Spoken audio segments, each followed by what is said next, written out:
Pues un saludo cordial para todos. Es un gusto para mí presentarles el primero de esta serie de 4 temas donde vamos a estar platicando acerca de 4 aspectos o 4, digamos, perspectivas de la iglesia. Me gustaría que leamos, si me acompañan, 2 pasajes en la Escritura para que avancemos lo más rápido que podamos y que podamos en estos 2 pasajes que vamos a leer, digamos, como destacar y comparar 2 palabras que se usan mucho en el Nuevo Testamento. Estas 2 palabras son, en primer lugar, la palabra eclesia, de donde se deriva lo que conocemos el día de hoy como iglesia, pero también es otra palabra que es la palabra koinonía, que tiene que ver con un asunto de comunión.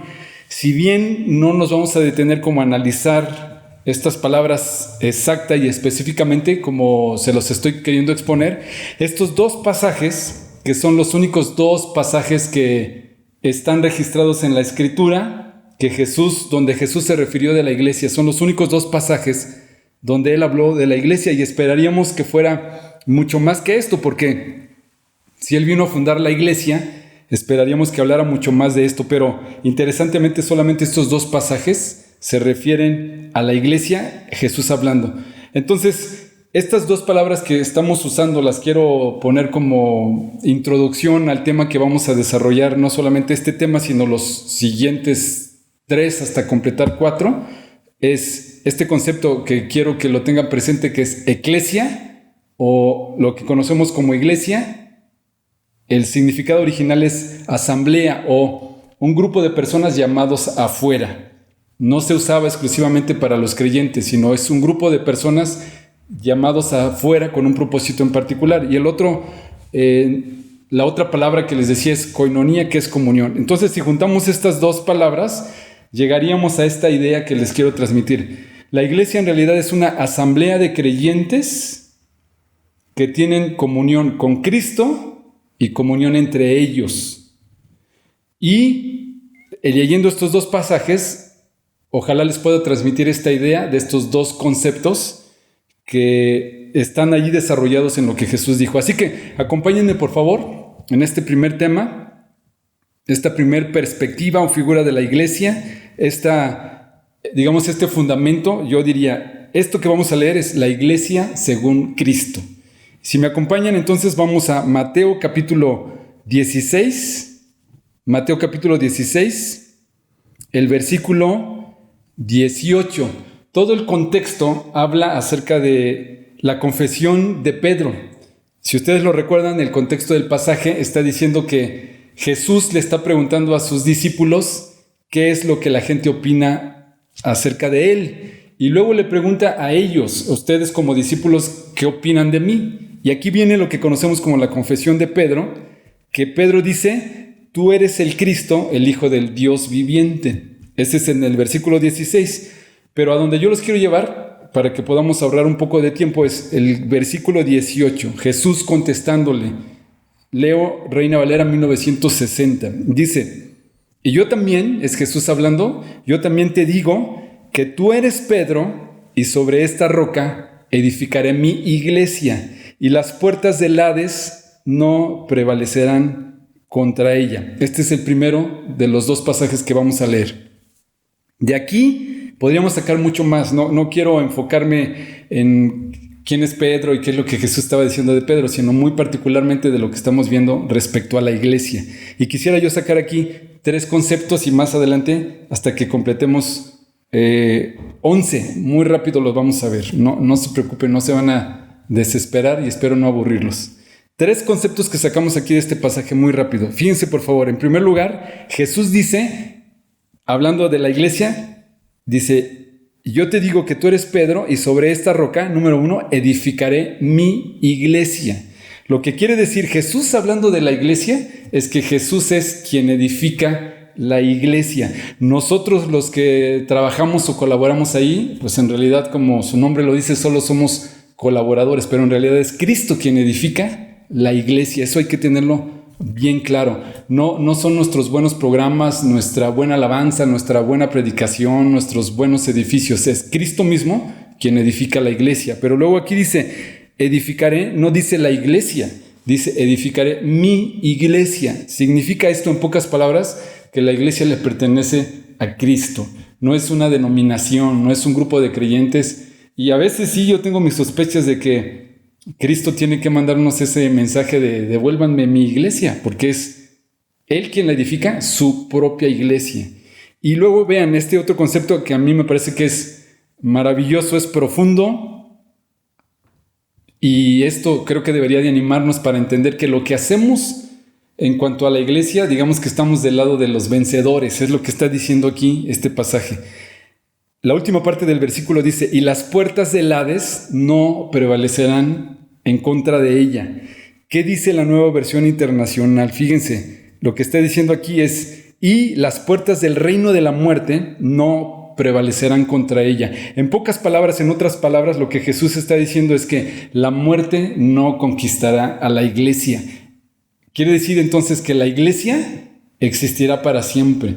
Se terminarán los gobiernos, se terminarán los edificios, las instituciones, las empresas. Y lo único que podemos vislumbrar que existe en esta tierra, que seguirá existiendo cuando estemos en la presencia del Señor, es la iglesia. Es entonces Mateo 16, Cristo hablando respecto a la iglesia, la primera vez que habla de la iglesia, en primer lugar entonces dice, Él edifica su iglesia y la iglesia existirá para siempre. Ahora, si me acompañan, 2 capítulos un poco más adelante, 2 capítulos adelante ahí mismo en Mateo, capítulo 18, allí otra vez Jesús está hablando de la iglesia, pero aquí con una perspectiva muy diferente. Este pasaje de Mateo capítulo 18 lo hemos usado regularmente para un asunto de disciplina en la iglesia. ¿Qué hacemos respecto a una persona que está en una situación deliberada de pecado? Mateo capítulo 18 nos habla acerca de eso y quiero pedirles que me acompañen. Es un pasaje un poco largo, pero me voy a enfocar solamente algunos versículos ahí. Fíjense por favor, Mateo capítulo 18, versículo 15. El contexto es Jesús hablando acerca de unas parábolas. Arribita en el capítulo 18, versículo 1, está hablando de quién es el mayor, luego ocasiones de caer, la parábola de la oveja perdida, y entonces aquí en el versículo 15 está hablando de esta dinámica de cuando un hermano peca contra ti. De hecho, mi Biblia así tiene como título, el hermano que peca contra ti. Fíjense, versículo 15, del capítulo 18. Por tanto, si tu hermano peca contra ti, ve y repréndele estando tú y él solos. Si te oyere, has ganado a tu hermano.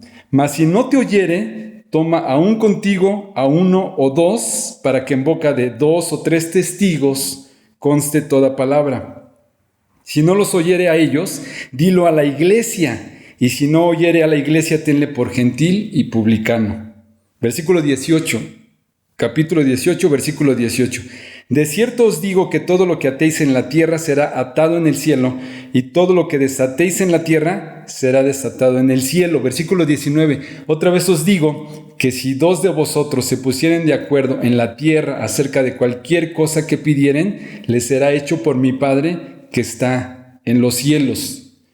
Versículo 20. Porque donde están 2 o 3 congregados en mi nombre, ahí estoy yo en medio de ellos. Entonces, interesantemente, la segunda vez que Jesús habla de la iglesia, pues tú esperarías que Jesús, o esperaríamos todos que Jesús nos hablara un poco acerca de la organización de la iglesia, de los títulos, digamos, de la liturgia, de la alabanza, de la predicación. ¿Cómo va a ser esta dinámica en su iglesia que Él está edificando? Y para nuestra sorpresa, Jesús no habla acerca de eso. Más bien habla de una situación de pecado, un hermano pecando en contra de otros hermanos.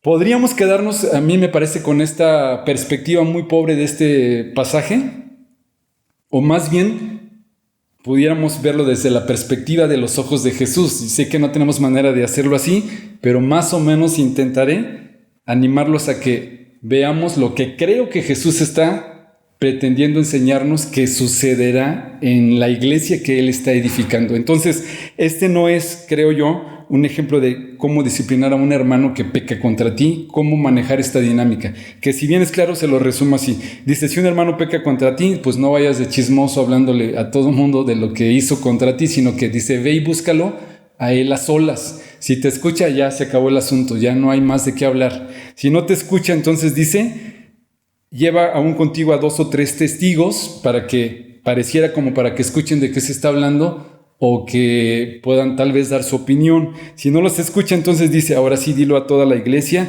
y al parecer tiene que ver con un asunto más bien de liderazgo en la iglesia, no un aviso a toda la iglesia. Si lo leyéramos así con cuidado, creo que se entendería así. Esta es la dinámica, por así decirlo, de la resolución del conflicto. Pero yo quiero pedirles entonces, como ya les dije, que me acompañen y veamos la otra perspectiva mucho, mucho más amplia de lo que creo que Jesús está queriendo que nosotros podamos entender otra vez de su iglesia que Él está edificando y que existirá para siempre. En primer lugar, fíjense, ya veíamos 3 puntos en el pasaje anterior, que es Jesús edifica su iglesia y prevalece para siempre. Número 4, cuando está aquí hablando de, por tanto, si tu hermano peca contra ti, versión internacional, si tu hermano peca contra ti. Creo que lo que Jesús está diciendo más bien es cuando tu hermano peque contra ti. O sea, no está diciendo por si en alguna ocasión que es difícil que suceda que un hermano peque contra ti, esto es lo que tienes que hacer. Más bien, Jesús da por un hecho que un hermano va a pecar contra ti o que tú vas a pecar en contra de un hermano. Esta es una realidad. Entonces, aquí el punto número 4 sería que la iglesia, según el versículo 15, la iglesia que Cristo está edificando no está libre de pecado. Y Jesús nos advierte de cómo resolver esta situación porque va a suceder o está sucediendo. La iglesia no está libre de pecado. Número 5. Es muy importante que lo leamos. Existe la iglesia a través de las relaciones. Número 4 dije, la iglesia no está libre de pecado. Número 5, la iglesia existe a través de las relaciones. O sea, no es posible que alguien peque contra ti si tú no tienes relación con esa persona. O sea, si alguien dice una maldición, pero tú no tienes relación con él, si alguien se estaciona enfrente de una casa que no es la tuya, pues qué importa, no es la tuya. La única manera de que alguien peque contra ti es que la iglesia existe a través de las relaciones. Esto es muy importante. Y regularmente la gente con la que menos tenemos relación es la que menos peca contra nosotros, pero cuando vives con alguien muy cercano, es inevitable que peque contra ti. Entonces la iglesia existe a través de las relaciones. Ahí mismo en el versículo 15, fíjense por favor. Por tanto, si tu hermano peca contra ti, ve y repréndele, estando tú y él solos. Si te oyere, has ganado a tu hermano. El punto número 6 es que la iglesia por todos los medios debe procurar la funcionalidad. Jesús, yo no creo que esté aquí hablando de que estamos tratando de arreglar conflictos para llegar a la perfección. Eso será cuando estemos la iglesia en su presencia. Pero mientras estamos aquí en esta tierra, habrá cosas que nos hacen fallar, pero la encomienda que Cristo nos está haciendo aquí es que hagamos todo lo posible, que procuremos que estas relaciones funcionen. Ese sería el punto número 6. 4 dije, no está libre de pecado. 5, existe a través de las relaciones. 6, debemos procurar la funcionalidad. Número 7, versículo 16 y 17. Mas si no te oyere, toma aún contigo a 1 o 2, para que en boca de 2 o 3 testigos conste toda palabra. Si no los oyere a ellos, dilo a la iglesia. Y si no oyere a la iglesia, tenle por gentil y publicano. Número 7, a mí me parece, la iglesia necesita orden. ¿Te fijas lo que dice aquí? No dice que si un hermano peca contra ti, vayas y tú y lo digas a toda la iglesia y hagas un conflicto de esto. No, habla de un orden. Número 1, tú con él a solas. Número 2, si no te escucha, con otros testigos. Número 3, si no te escucha a ti y a los testigos, entonces que llames o que lo hagas partícipe a la iglesia, que en este caso me parece que está hablando de liderazgo. La iglesia entonces, para que funcione adecuadamente, necesita orden, según lo que leemos en el versículo 17. Número 8. Leamos otra vez el versículo 17. Si no los oyere a ellos, dilo a la iglesia, y si no oyere a la iglesia, tenle por gentil y publicano. A mí me parece que este punto número 8, hablando de tenle por gentil y publicano, no necesariamente está hablando de que lo rechaces y lo expulses de la iglesia, lo trates como un pecador. Más bien, ¿qué hacemos con los gentiles y los publicanos? ¿Qué hacemos con la gente que no es creyente? Pues lo que hacemos es predicarles el evangelio. Creo que lo que está aquí diciendo Jesús es, si no se arregla este conflicto, pues tal vez ni creyente es el que tú pensabas que es hermano y tendrías que tratarlo como un no creyente. Pero aquí el punto, lo que yo quiero enfatizar no es eso, sino el punto número 8 es que la iglesia se conduce o debería de conducirse con disciplina. Fíjense, le está llevando ahí como un proceso, no es, si un hermano peca contra ti, pásalo por alto, déjalo. En muchos casos así tiene que ser, pero aquí creo que Jesús está enfatizando este asunto de conducirnos con disciplina. Y cuando hablo aquí con disciplina no estoy hablando de castigo, que vamos a castigar al que anda de pecador. No. Estoy hablando de el ejercicio adecuado de cómo nos conducimos, el ejercicio adecuado de nuestras relaciones, el ejercicio adecuado para poder tener, incluso Jesús habla de esto, una correcta relación con el Padre. Es importante que arreglemos nuestra relación con nuestros hermanos. Eso es lo que Jesús está diciendo. Incluso, ¿recuerdan? En una situación de una ofrenda, si tú traes una ofrenda al altar y te acuerdas que tienes un conflicto con tu hermano, sé disciplinado, resuelve esta situación y entonces ve y trae tu ofrenda. La iglesia entonces, como punto número 8, creo que Jesús está diciendo, se conduce con disciplina. Número 9 de estos puntos que estamos queriendo destacar, versículo 18. De cierto os digo que todo lo que atéis en la tierra será atado en el cielo, y todo lo que desatéis en la tierra será desatado en el cielo. A mí me parece entonces, aquí en el versículo 18, conectado entonces también con el versículo 17, fíjense por favor, está hablando como de dos situaciones, lo que sucede aquí en la tierra y lo que sucede ahí arriba en el cielo. Pero el versículo 17 nos trae más luz respecto a esto. Si no los oyere a ellos, entonces dice, dilo a la iglesia, y si no oye a la iglesia, tienle por gentil y publicano. Aquí me parece que también está Jesús hablando de que la iglesia se beneficia de un liderazgo. Que haya liderazgo, que haya quien podamos someternos. Me parece que Jesús está tratando de enseñar que en la iglesia se beneficia de esto, y el liderazgo está, pues no solamente para resolver conflictos, pero está para ayudarnos a edificarnos y ir adelante en nuestras relaciones. Entonces, porque lean ustedes en el contexto, cuando se refiere, me parece que decirlo a la iglesia no es que un domingo pases al frente y balcones al hermano, lo hagas sentir mal, sino que se trate ya con una perspectiva de liderazgo en la iglesia, si lo leemos en todo su contexto. Entonces, el punto número 9 es que la iglesia debería de beneficiarse de tener un liderazgo, y un liderazgo piadoso, pues mucho mejor. Punto número 10, versículo 19.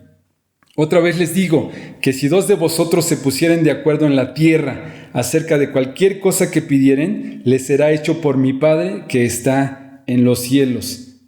El punto número 10, a mí me parece que Jesús está hablando de que la iglesia es un lugar o una entidad, una sociedad, una asamblea, una eclesia, un grupo de personas que practican la oración. Y la oración básicamente es tener comunión con Dios. Por eso yo les decía este punto de coinonía. Fíjense qué interesante esto. Jesús está hablando, dice, si por alguna razón un hermano peca contra ti y pierdes la coinonía, o sea, la comunión, trata de resolverlo pronto. Porque si lo haces así, versículo 19, entonces, si se ponen de acuerdo de algunas situaciones de ustedes aquí, entonces dice, les será hecho por mi Padre que está en los cielos. Parece Jesús diciendo, a través de la coinonía que podamos procurar aquí, fortalece y nos ayuda para la coinonía que podemos tener, o la comunión que deberíamos de tener con nuestro Padre que está en los cielos. Entonces, la oración, en pocas palabras, sería la coinonía, digamos, espiritual, la comunión que podemos tener con Dios. Porque la iglesia entonces se trata de eso, una asamblea, un grupo de personas llamados aparte, en este caso llamados santos, para que se edifiquen entre ellos en su relación, pero también para poder tener comunión con el Padre. Si hay un grupo de personas que se reúnen para hablar acerca de Dios, pero no hay comunión con Dios, pues a lo mejor eso no es una iglesia, es otra cosa. Tal vez es un club social. Pero no van a encontrar ustedes en la Escritura ningún pasaje que diga que un creyente puede hacer iglesia estando solo. Siempre la idea y el concepto de Jesús es: la iglesia es un grupo de personas que se edifican unos a otros, que se relacionan unos con otros. Como resultado de esta relación, pues no faltará el día y el momento en que surja el pecado. Pero no existe en la Escritura ningún pasaje que hable de que la iglesia se hace como individuo. Siempre es el concepto de un grupo de personas, una asamblea. Entonces, el punto número 10 en el versículo 19 es practicar la oración. Un grupo de personas que practican la comunión unos con otros y que practican la comunión espiritual con Dios. Y el punto número 11, y este es el último que les quiero comentar, el versículo 20, escuchen: porque donde están 2 o 3 congregados en mi nombre, ahí estoy yo en medio de ellos. En pocas palabras, creo que Jesús lo que está aquí diciendo es que la iglesia definitivamente depende de la comunión o la koinonía. Otra vez lo leo: porque donde están 2 o 3 congregados en mi nombre, ahí estoy yo en medio de ellos. Lo que está diciendo Jesús es: si ustedes se juntan, yo llego. Ustedes pongan el día, la hora, la cita, y allí yo estaré presente en medio de ustedes. Pero interesante como dice 2 o 3 congregados, ¿no? Eso no quiere decir que Cristo no está con nosotros en nuestra casa cuando estamos solos. No estoy diciendo eso. Pero el asunto de hacer iglesia es un conjunto de personas con todas las implicaciones buenas y malas que esto tiene. Entonces, así termino esta, digamos, como primer perspectiva que yo quería darles respecto a la iglesia, el primero de 4 temas. Aquí estoy hablando entonces de la iglesia según Cristo. Más adelantito veremos en otros temas la iglesia según Pablo, pero no queremos una iglesia según tu pastor, según un predicador, o la iglesia según tú, o la iglesia con tus propias ideas, ¿no? Aquí lo que estoy tratando de animarles es que vayamos más allá de yo siento que la iglesia se tiene que hacer así, o yo pienso. Pues no pienses ni sientes. Si la Biblia dice otra cosa que va en contra de lo que piensas y sientas, pues ni modo, lo tenemos que hacer. Entonces, resumo rápido los 11 puntos que les dije de los 2 pasajes. En primero, Jesús es quien edifica su iglesia, y esta iglesia existirá para siempre, no conocerá la muerte. No hay nada que pueda destruir la iglesia. Número 3. Número 4, la iglesia no está libre de pecado. Número 5, existe a través de las relaciones. Número 6, debemos procurar la funcionalidad. Número 7, necesitamos orden en la iglesia. Número 8, debemos conducirnos con disciplina. 9, nos beneficiamos de tener líderes. Número 10, debemos practicar la oración o la comunión unos con otros.